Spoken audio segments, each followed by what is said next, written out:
द्वारा दिए गए अभिभाषण पर मुझे बोलने का समय दिया, इसके लिए धन्यवाद।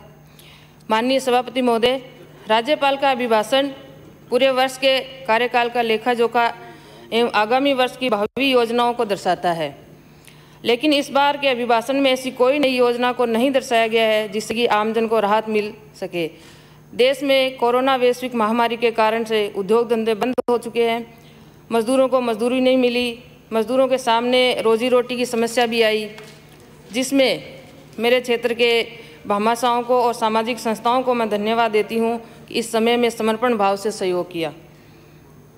बेरोजगारी इस कदर हो गई कि स्किल और अनस्किल लेबर को भी कार्य नहीं मिल रहे हैं, जिससे कि वह अपना आजीवन यापन कर सके। कोरोना के समय वास्तविक तौर पर जिन जरूरतमंद परिवारों को भोजन सामग्री वितरित की जानी थी, उनको लाभ नहीं मिला, जबकि हमारे मुख्यमंत्री जी की अवधारणा थी कि कोई भूखा ना सोए। वह अवधारणा भी जरूरतमंदों के लिए असहाय रही। माननीय सभापति महोदय, मेरे अनूपगढ़ विधानसभा क्षेत्र में 3 सामुदायिक स्वास्थ्य केंद्र है, अनूपगढ़, गरसाना और रावड़ा, जिनमें डॉक्टरों की कमी के लिए चिकित्सालयों के रिक्त पदों को भरने के लिए सदन में मांग रखी थी। मैंने बार जब भी ऐसे भाई साहब भी बोल रहे थे, मेरे द्वारा बार मांग रखने के बावजूद भी वहाँ अभी तक एक भी डॉक्टर नहीं लगाया गया है।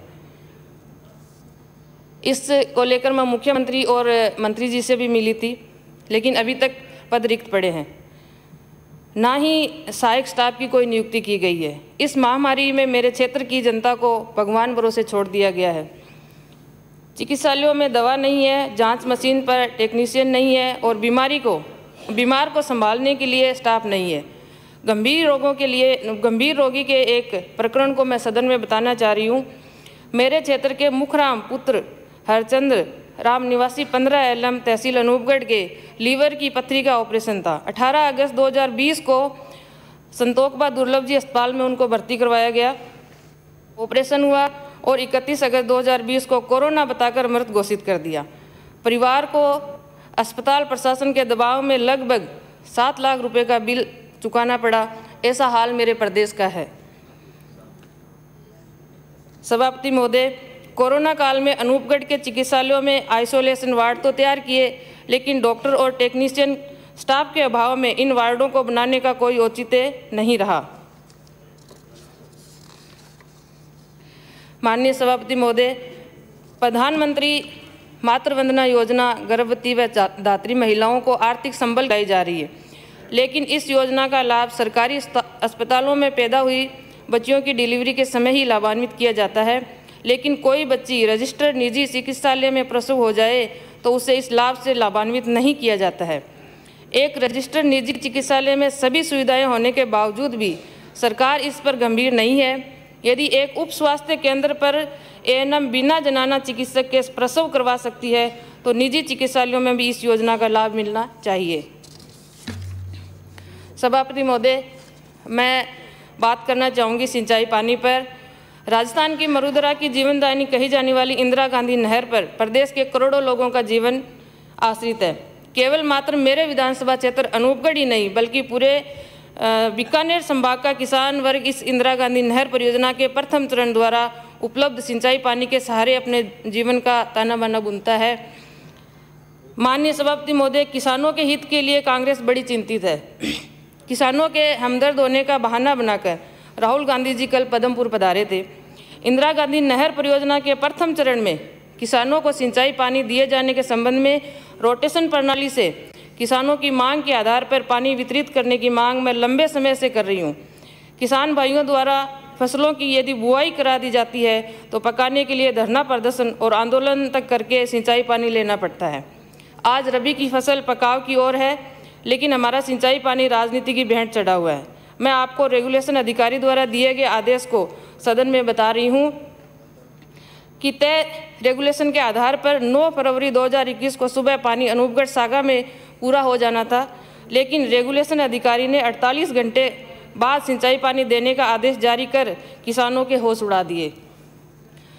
लेकिन जैसे ही राहुल गांधी जी के प्रस्तावित दौरे का विरोध ना हो, उनका दौरा निश्चित हुआ, वैसे ही पुनः आदेश जारी कर सिंचाई पानी 12 घंटे बाद ही छोड़ दिया गया। इसका अर्थ है कि सरकार प्रयास करे और चाहे तो किसानों को उनके हक का पूरा पानी दिया जा सकता है।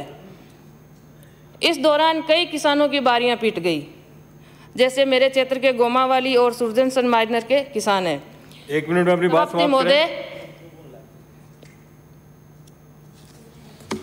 1 मिनट में अपनी बात समाप्त 7 मार्च 2021 से 70 दिन की प्रस्तावित नहरबंदी भी है, लेकिन मेरे किसान भाइयों की गेहूं की फसल एक सिंचाई पानी के बारी के अभाव में नष्ट हो जाएगी।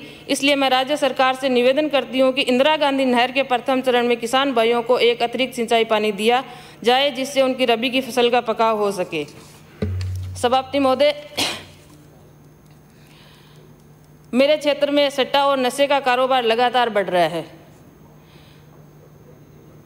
पुलिस अधीक्षक को फ़ोन करते हैं तो वो फ़ोन भी नहीं उठाते हैं। ऐसी एक घटना मेरे क्षेत्र रोजड़ी में हुई थी। वहाँ कोई ट्रोले से दो बच्चों को कुचल दिया गया था और वो मर गए थे। मैं जैसे मुझे सूचना मिली मैं वहाँ पहुँची और जो रोड जाम था उनको ग्रामीणों और कलेक्टर साहब को फ़ोन करके प्रशासन को बुलाकर उसको खुलवाया, लेकिन बाद में मुझे पता चला 2 दिन बाद पुलिस अधीक्षक के दबाव में ग्रामीणों पर ही मुकदमा दर्ज करवा दिया गया। ऐसी हालत हमारे अधिकारियों की है और राजस्थान में अपराध किस कदर बढ़ रहे हैं वो हमारे सामने है। सभापति महोदय, समाप्त करें। मैं बताना चाहूँगी कि हमारी भामाशाह योजना है जिसको बंद कर दिया गया, जिससे काफ़ी गरीब लोगों को लाभ मिल रहा था, आज वो उस लाभ से वंचित है।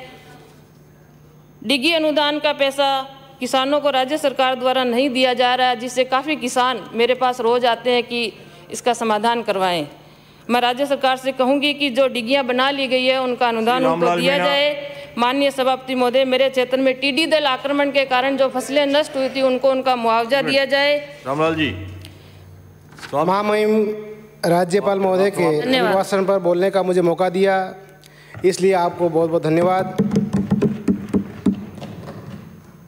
कोरोना जैसी वैश्विक महामारी में भी देश